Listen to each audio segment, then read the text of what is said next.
자, 오늘 저와 여러분들이 함께 나누실 말씀은 창세기 33장 1절부터 4절까지 말씀입니다. 창세기 33장 1절부터 4절까지 말씀. 쉬운 성경으로 저와 여러분들이 하나님의 말씀을 한 목소리로 같이 읽으시겠습니다.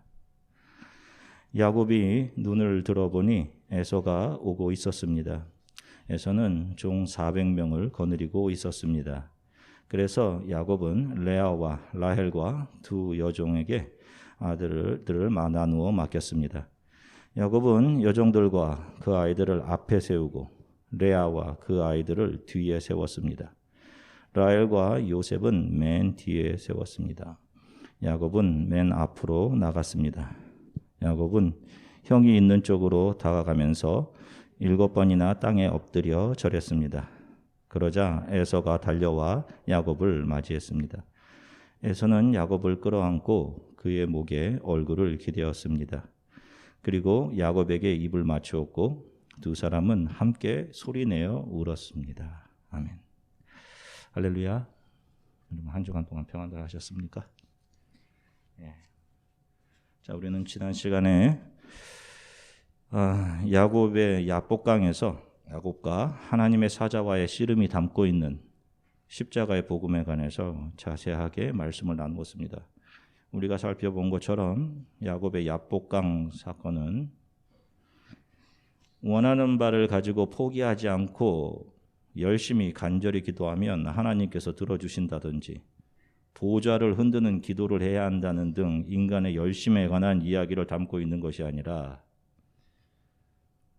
하나님마저도 이겨서 자신의 꿈과 세상에서 속한 세상으로부터 나온 야망을 성취하려고 하는 정말로 이기적이고 사랑받을 자격이 없는 야곱들에게 하나님의 은혜가 임해서 결국 그들을 하나님만을 붙들고 의지하며 사는 절름발이, 이 세상에 대해서는 절름발이로 그런 이스라엘로 만들어내시는 그의 손에 지팡이 하나님만 붙들고 살아가도록 만드시는 하나님의 열심에 관한 이야기임을 함께 살펴보았습니다.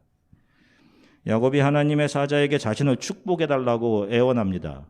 그 사자가 자신의 엉덩이 뼈를 쳐서 엉덩이 뼈를 어긋나게도 했음에도 불구하고 목숨을 걸고 사자를 붙들고 축복해달라고 합니다. 어떤 축복인가요? 창세기 32장 6절 말씀 쉬운 성경으로 같이 읽겠습니다.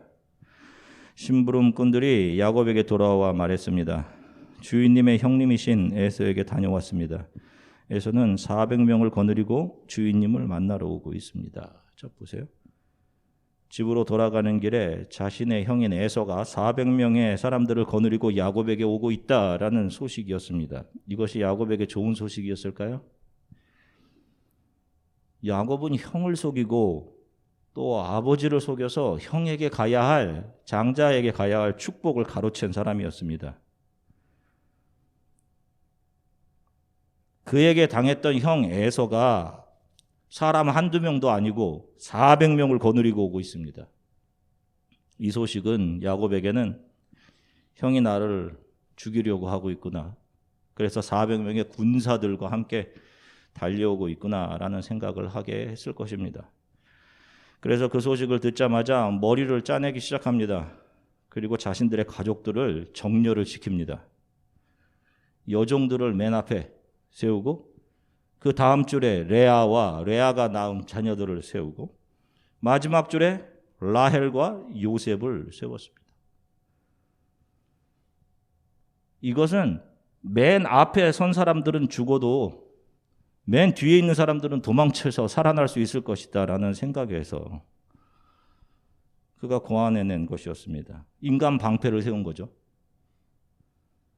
자, 여기서도 예수 그리스도를 품게 되는 유다의 어머니인 레아는 라헬의 방패막이로 라헬의 앞에 세워집니다. 참 불쌍한 여인이죠. 남편이 자기를 이렇게 세울 때 그 마음이 어땠겠어요? 남편은 나를 이 정도로밖에 생각을 하지 않는구나. 자, 이런 긴박한 상황에서 그가 야복강가에서 하나님의 사자를 만난 겁니다. 자, 그가 하나님께 무엇을 복으로 구하고 있는지 한번 보세요. 창세기 32장 11절서부터 12절 말씀. 같이 읽겠습니다. 제발 저를 제 형 에서로부터 구해 주십시오. 에서가 와서 저와 아이들의 어머니와 아이들까지 해치지 않도록 해 주십시오. 하나님께서는 저에게 내가 너에게 은혜를 베풀겠다. 내가 내 자손을 바다의 모래처럼 셀 수도 없게 많게 해주겠다고 말씀하지 않으셨습니까? 자, 보세요. 나를 축복해달라는 내용이 뭐냐 하면 나를 형의 손에서 구해주세요. 우리 가족들을 지켜주세요. 라는 간절한 바람이었습니다.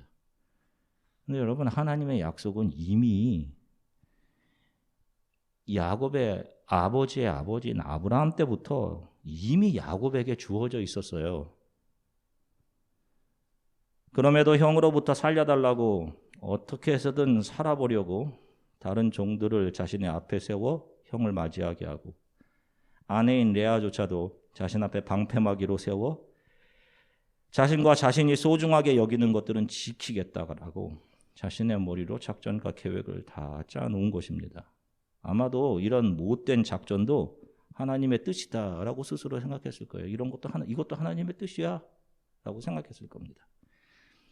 자신의 집에서 함께 일하던 다른 사람들과 심지어 자신의 아내 레아, 이들의 삶은 하찮게 여겨서 이들을 인간 방패 삼아서 그 뒤에서 자기만 살아보겠다는 계획이 어떻게 하나님의 뜻일 수가 있겠어요? 이렇게 해서 살아나는 것이 하나님의 축복입니까? 지독히 이기적인 인간 야곱의 죄수 중에 죄수된 모습, 하나님을 향해 소경된 모습이죠. 그런데 아직도 사람들은 이 말씀을 통해서 간절히 기도하면 하나님께서 우리가 원하시는 것을 들어주신다, 천국의 보좌를 흔드는 기도를 해야 된다는 등 인간의 가능성과 열심을 부추기면서 어처구니 없는 일들을 되풀이하고 있습니다. 우리가 그렇게 열심히 기도해서 자신이 원하는 것을 얻어내고 잘 되는 것이 복이고 축복이라면 예수님께서 이 땅에 오실 이유가 없는 겁니다. 그렇죠? 너희들이 먹고 배불렀던 그 기적의 떡, 그거 너희들이 달라고 하지 지금. 그거 복이 아니야. 그거는. 참 복은 영생, 바로 나야. 나를 먹어야 된다 너희들 하시지 않습니까? 그렇게 우리가 열심히 기도해서 내가 원하는 것을 얻어내고 누군가 더 열심히 해서 하나님의 것을 가져오는 것이 복이라면 열심히 하면 되지 예수께서 이 땅에 오실 이유가 없는 겁니다.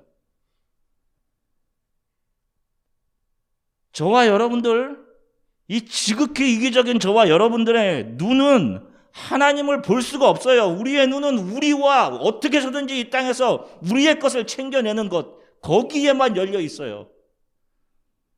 하나님을 향해 우리의 눈들이 소경되어 있기에 임마누엘로 예수께서 오신 것입니다.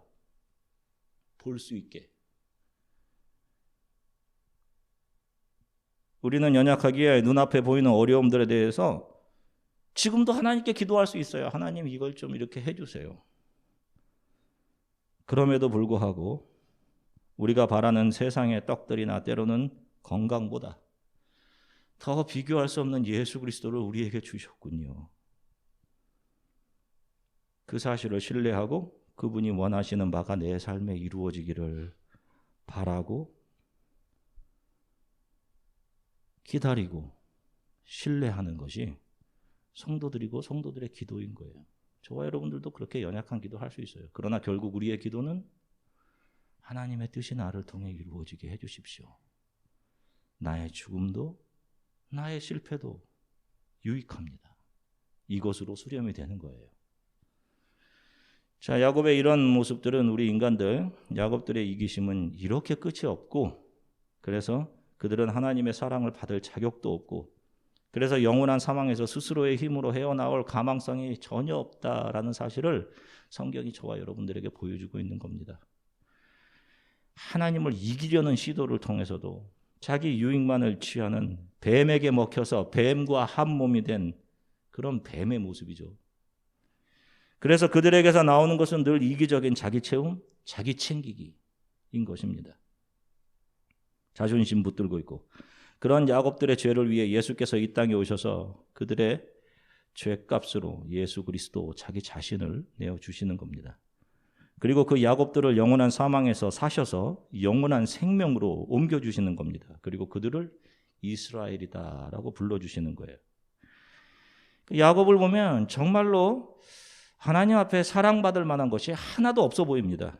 형을 속이고 아버지도 속이더니 하나님도 속이려고 하고, 사랑하는 아내를 인간 방패 삼고 자기의 유익을 위해서. 이 인간들의 자기만을 생각하는 이기심은 참으로 질기고 끝이 없는 것 같아요. 끝까지 자신의 지혜와 머리를 신뢰하면서 하나님의 가슴을 아프게 하는 삶을 사는 것, 이게 바로 인간들입니다. 그래서 이 야곱들이 득세하는 이 세상이 소망이 없는 거예요. 그래서 우리의 옛자 야곱은 부인되고 벗어버려야 할 것이지, 잘할 수 있다라고 용기를 북돋아주고 부추겨줄 그럴 대상이 아닌 겁니다.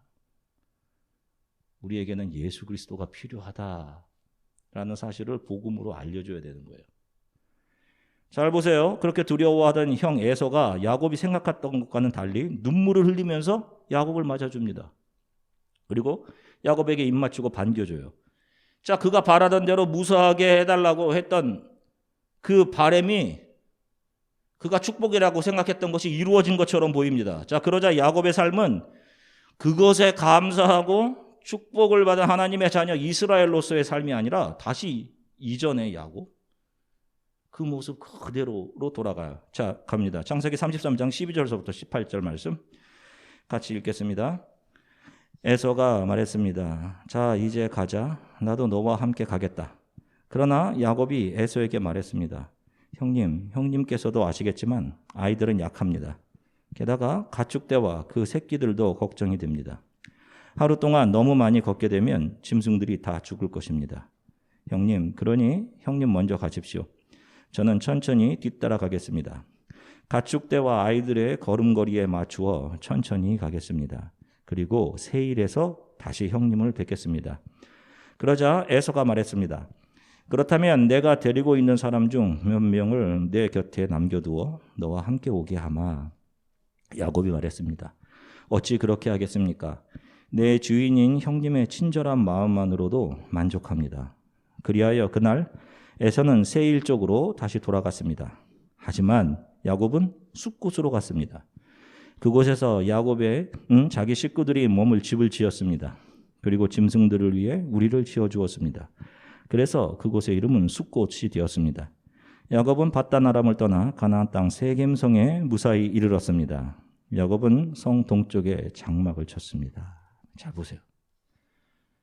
여러분, 이 읽는 내내 이 형에게 하는 이 모든 것이 다 형을 속이는 것임을 성경이 이야기하죠. 야곱이 걱정했던 것과 달리 형과의 문제가 해결되자 형을 속이고 그를 버립니다. 에서는 참 정이 많았던 사람인 것 같아요. 동생과 그 가족을 보자 웁니다. 눈물을 흘립니다. 그리고 자신이 살고 있는 남쪽 세일이라는 지역으로 같이 가서 살자고 합니다. 지도를 보시면, 자, 저 남쪽, 저 밑에가, 오른쪽 밑에가 세일입니다. 저 브니엘 저쪽에서 지금 에서와 만난 것이죠. 자기도 저쪽 세일로 형님을 따라가겠습니다 라고 해놓고 형 에서가 세일로 떠나자 야곱은 형을 따라 세일로 간 것이 아니라 그와 거의 반대편에 있는 숲곳 쪽 위쪽으로 도망갑니다. 북서쪽. 형을 속인 거죠. 앞에서 말한 모든 것들이 다 속인 거예요. 그리고는 더 서쪽에 더 멀리 있는 세겜으로 갑니다. 자, 큰 문제가 하나 해결되어서 두려움에서 벗어나자 또다시 자기 본래의 속이는 자의 모습으로 돌아갔어요. 바로 전날 하나님의 사자가 엉덩이 뼈를 쳐서 부러뜨렸는데도 그 하나님의 사자를 끝까지 붙들고 자신을 지켜달라고, 형으로부터 가족들을 지켜달라고, 자신을 축복해달라고 애원했는데 그 간절함이 이루어지고 어려움이 해결되자 어떻게 돼요? 조금도 변함없는 이스라엘이 아닌 야곱으로 돌아가는 거예요. 어떻게 이럴 수 있을까 생각이 들겠지만 여러분, 이게 저와 여러분들의 모습인 거예요. 이게 하나님 앞에 가망 없는 죄인 중에 괴수의 모습.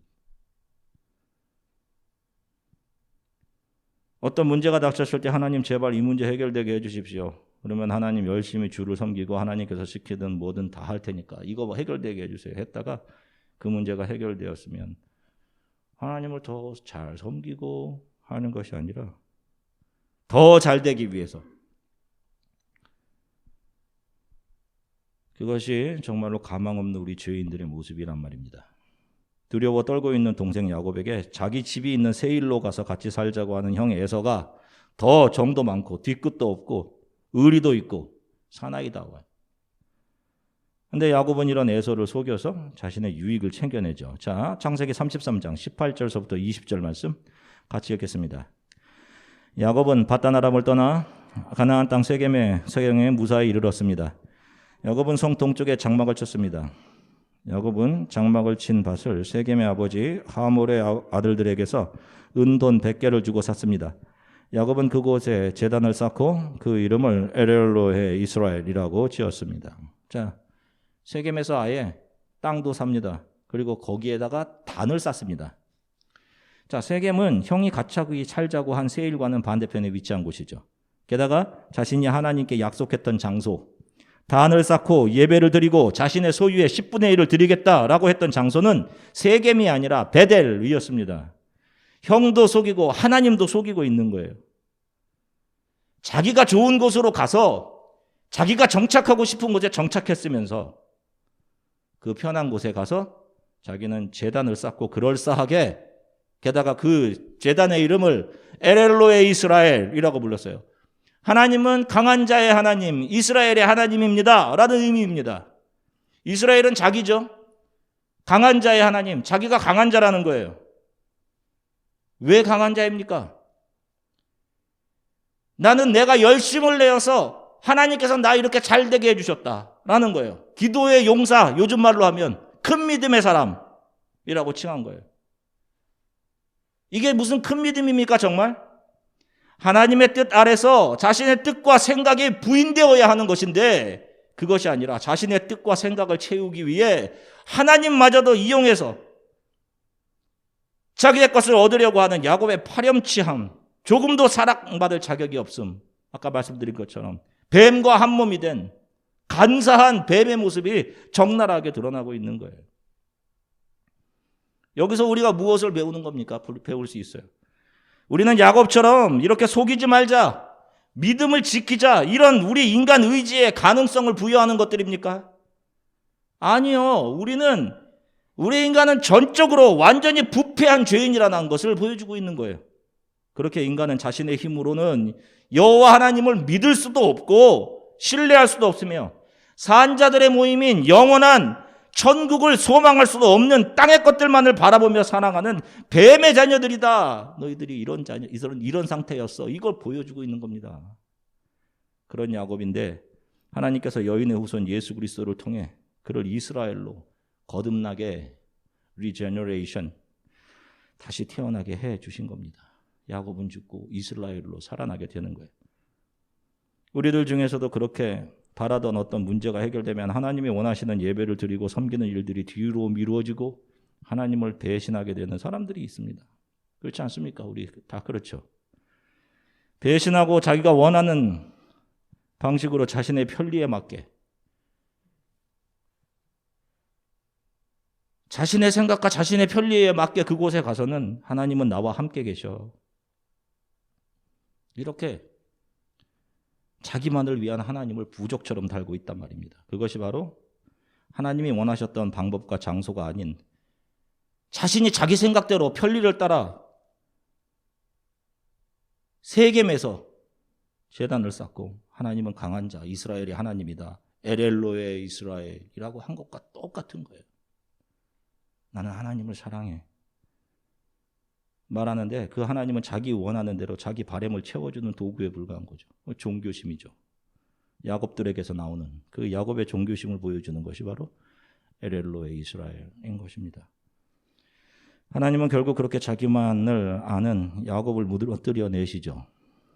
야곱들의 손에 세겜이 아닌, 세상의 지위도 아닌, 그들의 손에 돈도 아닌 하나님 말고는 아무것도 없도록 저와 여러분들의 손에 들었던 모든 것을 다 놓게 하십니다. 이거 없으면 못 살겠습니다라고 하는 여러분들의 삶의 탑 프라이어리티로 되어 있는 것들을 다 놓게 하셔요. 그리고 하나님만을 붙잡게 하십니다. 그래서 말년의 야곱은 하나님이 이끌어 가시는 그 길을 따라 다리를 절룩거리며 지팡이를 의지해 하나님을 예비하는, 그리고 세상을 향한 소망은 다 사라지고 사한자들의 모임인 나는 이 화려한 이집트 땅이 아니라 우리 신앙의 아버지들이 걸어갔던, 그리고 누워 계신, 아니 살아계신 막벨라의 나를 묻어달라라고 하는 것입니다. 이스라엘로 그렇게 변해간 것이죠. 오늘 이 야곱의 이야기는 우리는 야곱과 같이 하지 말자, 우리는 야곱과 같이 하지 않을 수 있다라고 하는 인간에게 가능성을 부여하는 이야기가 아니라, 그런 우리 죄인들을 위해 예수께서 오셨다는 하나님의 열심과 그분의 은혜를 복음으로 전달해 주고 있습니다. 그러나 그렇다고 해서 이렇게 하나님을 배신하는 여러분들에게 성경이 오늘 면죄부를 주는 것은 아닙니다.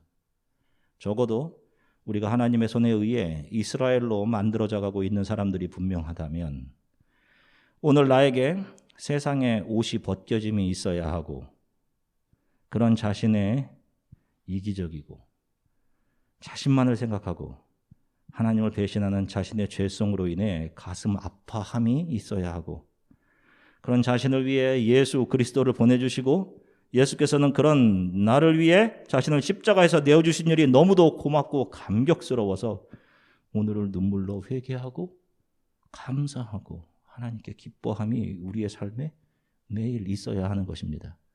그들이 크리스천이에요. 하나님 앞에 염치 없고 부끄러운데 하나님의 은혜를 기억하고 감사하는 사람들이죠.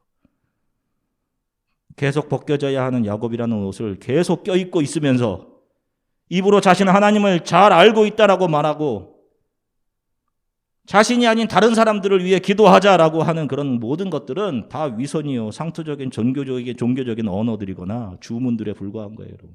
상투적인 종교적인 언어 얼마나 많아요, 여러분, 교회에서 사용하고 있는. 우리는 우리의 약점과 실수와 끊임없이 자기만 생각하는 이기심을 경험하면서 그런 자신을 향한 예수 그리스도의 십자가의 은혜의 필연성과 절대성을 배워가는 겁니다. 그래서 예수께서 저와 여러분들을 위해 이 땅에 오셨고 우리를 위해 십자가에서 자기 자신을 내어주신 겁니다. 이제 한 주간 고난주간이 시작됩니다. 예수 그리스도는 여러분들에게 어떤 의미이십니까? 여러분들이 원하는 것을, 여러분들 이 땅에서 삶을 잘 지켜주시는 그런 신입니까?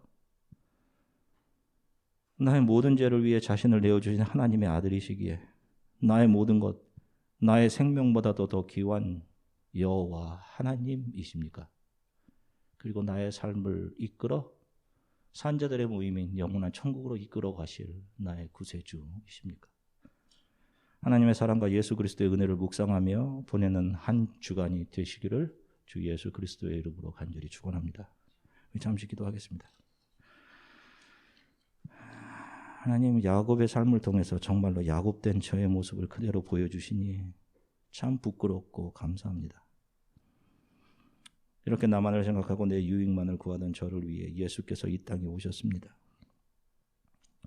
어떻게 해서든 이 땅의 것만을 생각하고 하나님에 대해서 소경되어 있던 저의 눈을 예수 그리스도께서 열어주셨습니다.